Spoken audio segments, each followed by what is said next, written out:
Hey guys, Mr. Decker here. This is Unit 4, Lesson 11 on exploring user interface elements. If you remember, I told you already that we're going to be jumping into Unit 4 around the middle, doing a few assignments here to learn how to create a very basic smartphone app. And then we're going to head over to Unit 6 once we have some design and elements and interactions working and we know how to make a smartphone app work, because we need to know this before we go to Unit 6. So let's jump in. The computer science standards are here listed out. I'm not going to read those out to you. If you want to read those, that's where they are. The essential question for this lesson, and that you will be required to answer in a text box entry on this assignment page in Canvas, is what user interface elements are useful for smartphone apps? If you don't know what a user interface element is, stick with me. This entire lesson is on code.org, so make sure you're signed in there with your school Google account. Your grade for this lesson will be based on your programming, and or in this case, completing the lesson and getting the text box entry submitted for your answer to the essential question. If you're quarantined, I'm glad you're with me watching this video because you need it, right? I'm making these for a reason. It's for my students that are currently remote. If you want to head over to code.org, you can click here, or you can open up a new tab and go directly there that way. Best practice, if you're watching my videos, is to watch me complete some steps, pause the video, you complete those steps on code.org, and then repeat until you're finished. When you're finished with the lesson on code.org, then answer the essential question as a text box entry. Steps to complete this process are right here. So let's head over to code.org. I'm looking at my dashboard here, and I scroll down just a little bit and I can see all the classes that I'm teaching. Yours will look just a little bit different.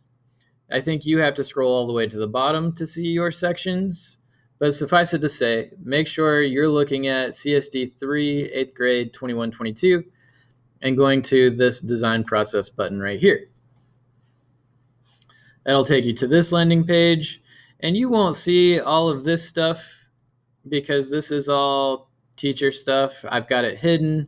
I can make it visible, but it's hidden. I could make it visible, but it's hidden for a reason. So you can direct yourself straight to where you need to be, which is right here, Lesson 11, Exploring User Interface Elements. So when you see that abbreviation, UI, that simply means user interface. And the user interface for a cell phone app or a website or a video game that you're playing is the menu, right?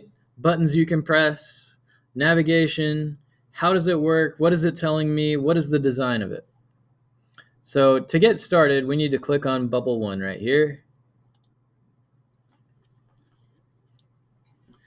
And through this lesson, we're just really taking a look at possibilities for apps that you can make in App Lab.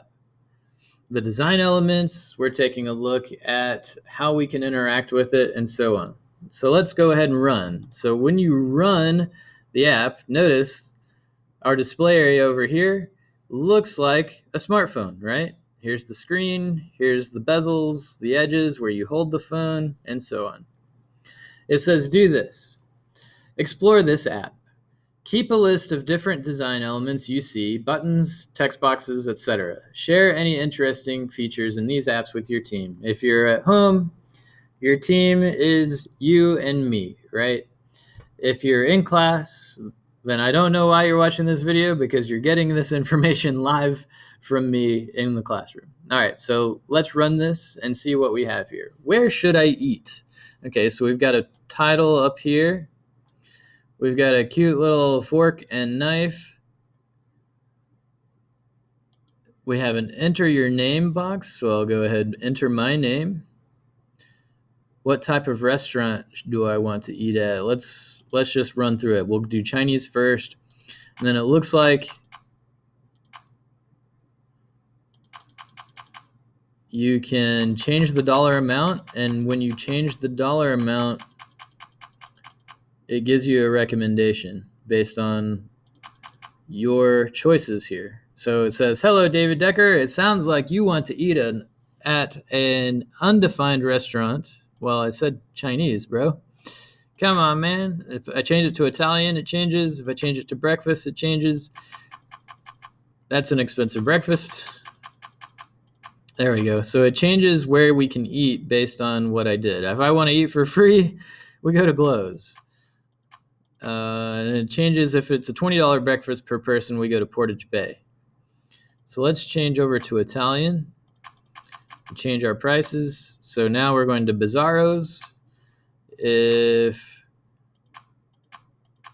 the meal gets more expensive than $35 per person, then we're going to Casina Spinace or Spinace. I don't know. Let's see. And then Chinese.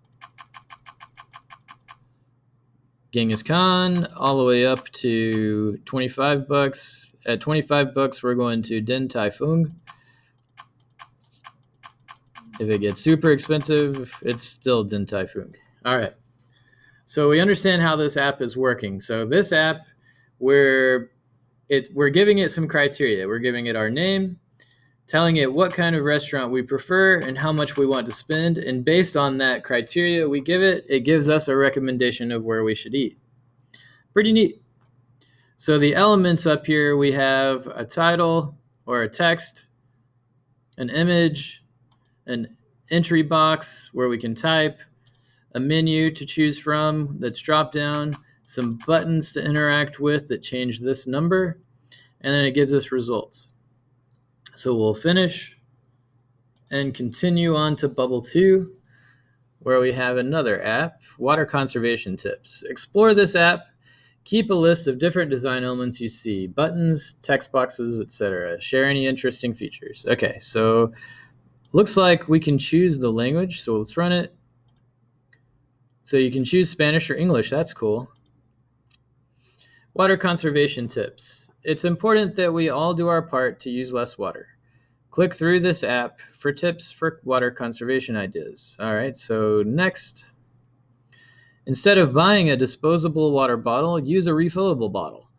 One-use water bottles fill our landmines and trap valuable water.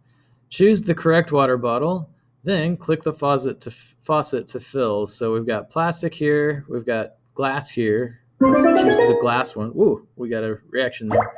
And then I can click the faucet to fill it up with water. So if I reset that, run, go to this page, and I choose this, then it tells me, no, don't use plastic, use the refillable glass bottle, right? Next. And another way to conserve water is to take shorter showers. Try setting a timer to 5 minutes. So if I click here, we can hear the duck taking a shower.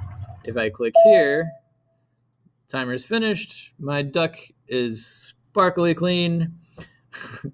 And he took a short 5-minute shower, apparently. All right, so that one's done. So the elements here, we can choose our language. We've got a big picture here. We've got a title, a text, things we can interact with and get responses from. Oh, look at that. We spilt water everywhere. Now we're good.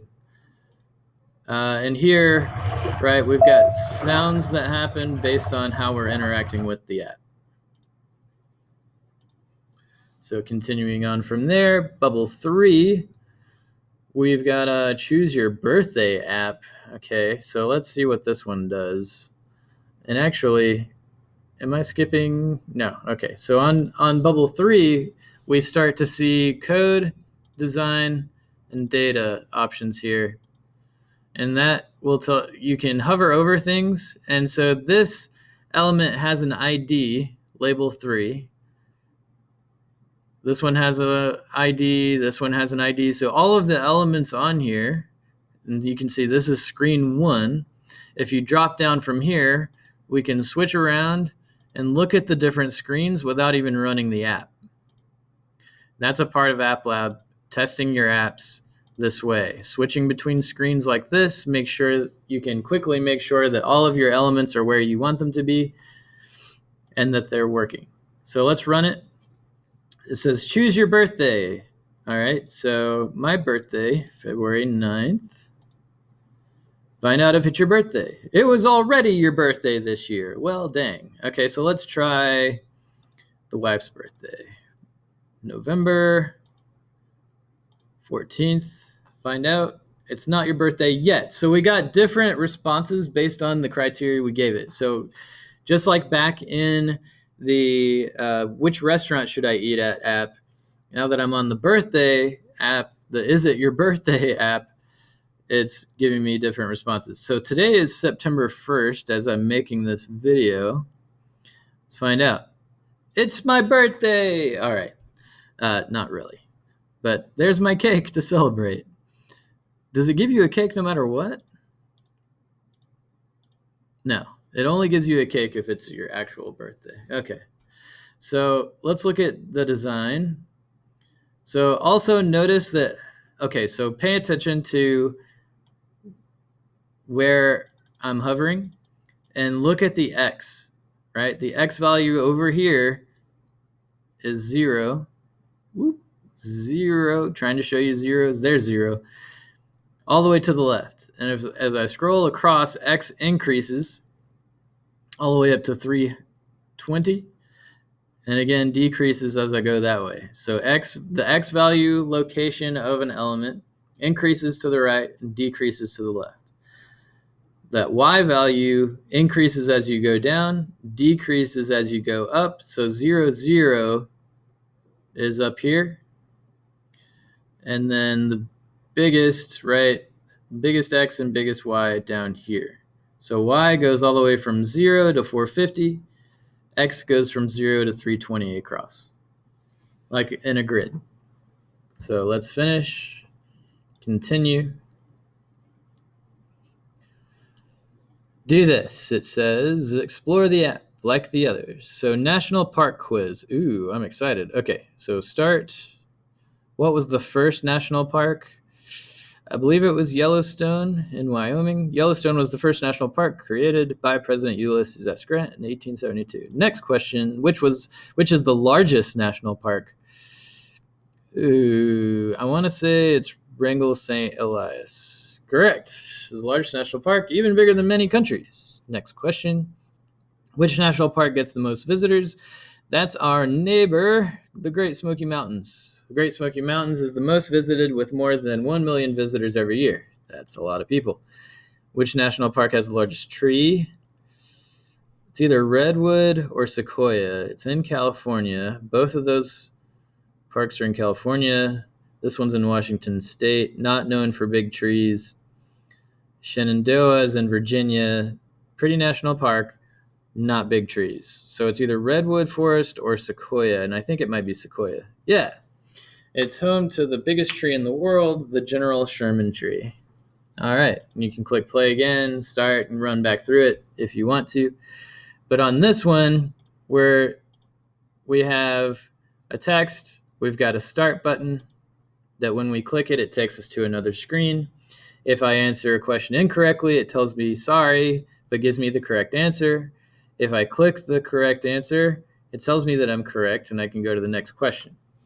So I like the way this app works. Very simple, very basic. You get different information based on what you're doing. Whoa, look at all these screens that they had to create to get the correct responses and wrong responses for each question. In addition, the questions themselves, the import screen, what does that look like? Okay, we may not know. Okay, finish, continue. So again, right, we're just looking at this to get ideas on how to, or not how to, we'll do that later in the next 2 lessons. But in this lesson, we're just learning what are we capable of doing with AppLab on code.org. So again, we can see all the different screens here before we even start doing anything interacting with it as a feature of AppLab. So let's run it. Enter your birthday, February 9th. I'll be surprised if they go back to how old I am. Nope. So all right. it's assuming you're either, 23 or 5. Okay, so we'll tell it that we're 23. Find a writer. You were born on a Monday, just like Anchi Min.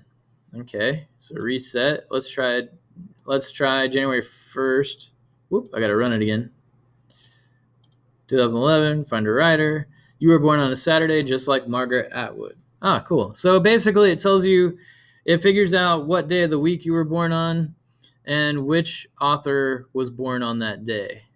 Well, apparently we have day 0, I'm assuming is Sunday, Monday, Tuesday, and so on.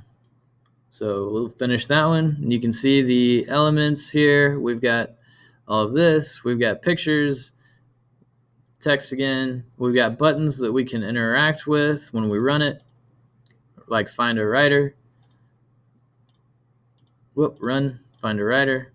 And then right here, we're stuck, right? So on this app, there's no back button. There's no way to start it again. So with this app, you would actually have to close the app, open it back up to get back to the home page again and test another day or date. All right, so we've got Mad Libs here. I love Mad Libs. So let's run this one. On this page, we've got multiple fields we can enter information into. We've got this text up here, and we've got a button. So plural noun, balloons. Another noun, zebra. Another noun, I don't know, giraffe. Song, When September Ends by Green Day. And a verb, race. Next. Learning to drive is a tricky process. There are a few rules you must follow. Keep 2 balloons on the steering wheel at all times. Of course, naturally. Step on the zebra to speed up and the giraffe to slow down. That makes sense. Your parents will just love it if you play When September Ends on the radio. Actually, if I was your parent, I would love it if you were playing When September Ends on the radio. Make sure to honk your horn when you see race on a street sign. Maybe I shouldn't have used the word race, but there we are. Oh, you'll never see race on a street sign, by the way. And then you can play again, put your words in here, run it, and it works again. That's kind of fun. So if I click finish, continue, it takes us to the next lesson we'll do, which is lesson 14, I do believe. Yes, indeed you do, in lesson 14. And we'll tackle this on another day. Don't forget to go back over here, click the blue Submit Assignment button. In the text box, in at least 2 to 3 sentences, answer the essential question, and then click the blue Submit Assignment button. Make sure you get a grade for this, and make sure you do proper formatting when you do this part, please, and thank you. All right, guys. I had a good time. I hope you did too. Peace out.